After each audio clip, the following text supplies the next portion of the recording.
Item. SCP-030. Object Class. Safe. Special Containment Procedures. SCP-030 is to be held at Site-17 within a modified humanoid containment cell. Minor adaptations to accommodate its stature, such as an appropriately scaled workspace and chair, are to be included. Lighting within the cell may be altered upon request of SCP-030 to a maximum of 2000 lumens via a simple dimmer switch. Should the need to render SCP-030 inert arise, staff may extinguish the lighting from the exterior switch and draw blackout curtains as necessary. Standard night vision equipment is available for observation of SCP-030 in its inert state.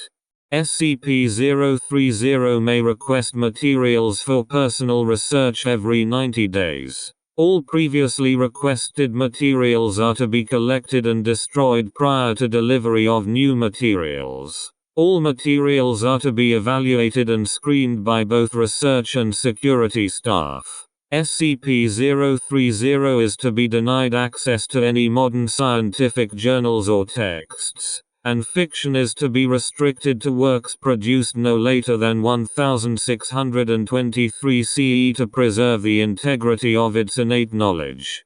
Staff wishing to consult with SCP-030 in writing are to place a formal request, document number 030-RSB, with the supervising researcher on duty. All correspondence is to be retained. Staff wishing to consult with SCP-030 in person are to submit a formal request to Site Management. Document 030-RPA 17030/A, at least 30 days prior to their preferred consultation date.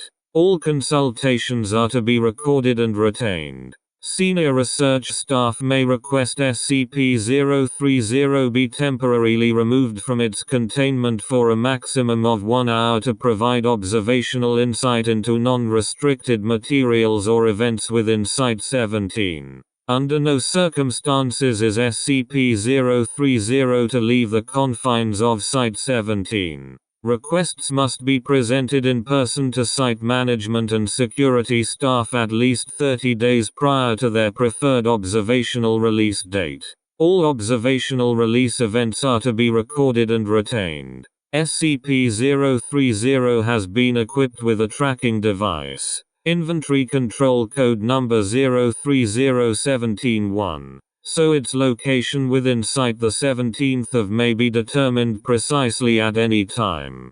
Description: SCP-030 appears as a hairless, genderless, gray-toned human 71 cm, 28 inches, in height and weighing 12.70 kilograms. 2 British stone in antiquated measure. Its solid blue eyes lack discernible irises or pupils, and resemble small-cut sapphires. SCP-030 possesses an androgynous voice with a pronounced English accent not currently identifiable as specific to any modern region. It is able to converse, read and write in Ancient Greek, Latin, Italian, English, Spanish and Portuguese as well as two additional languages that have not yet been identified despite SCP-030's insistence that they should be common knowledge. SCP-030 has also demonstrated knowledge of physics, chemistry, astronomy, mathematics and horticulture roughly equivalent to that of a 17th century CE academic. In addition, SCP-030 has demonstrated knowledge on these topics along research lines that do not appear in the historical record. These alternative or entirely unknown approaches to research in the natural sciences are one source of SCP-030's utility in consultation. SCP-030 remains active while a 15-lumen source of light or greater is within 1.5 meters. 5 feet. In the absence of light, SCP-030 becomes inert, apparently losing consciousness and showing no outward signs of life. Within 5 to 10 5-10 seconds of being re-exposed to light.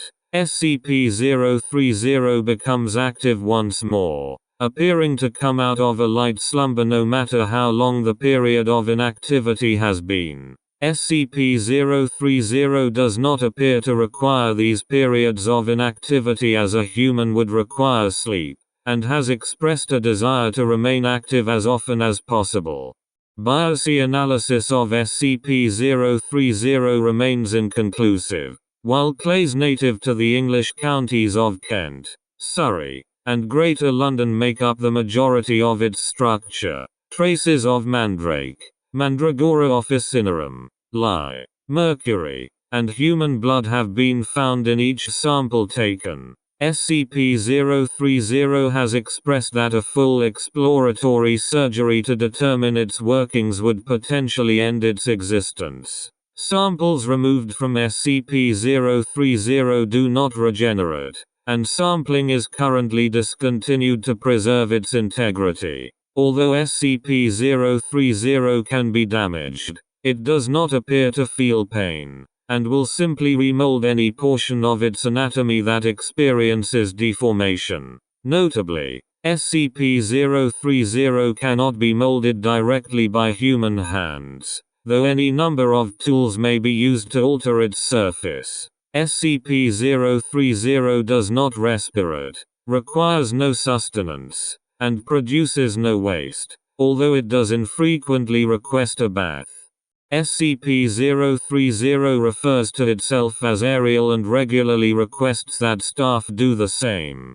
Questions regarding how SCP-030 was created and by whom are routinely answered with the seemingly rote statement, "I have been asked to forget that bit of information. Terribly sorry." SCP-030 delivers this response in the same tone and cadence each time any question regarding its origins or creator are presented. Given its composition and location of origin, a link to the alchemists of Alagada is suspected. SCP-030 was discovered 6/12 during a mandatory archaeological survey within London's Mortlake district pending construction of a car park. It was buried approximately 2.7 meters, 9 feet, below street level, contained in a small stone sarcophagus. The sarcophagus bore no markings and was assumed to be that of a deceased infant as additional graves were discovered in the survey area. The sarcophagus lid was shattered during the excavation, exposing SCP-030 to daylight. Upon being struck by the sun's rays, SCP-030 roused from its inert state to one of mild activity within a few seconds, stating, "Good afternoon" to the assembled construction team. A member of the Foundation's Greater London Recon Force was summoned within hours and took the specimen into custody without resistance. The limited number of witnesses were given amnestics and released.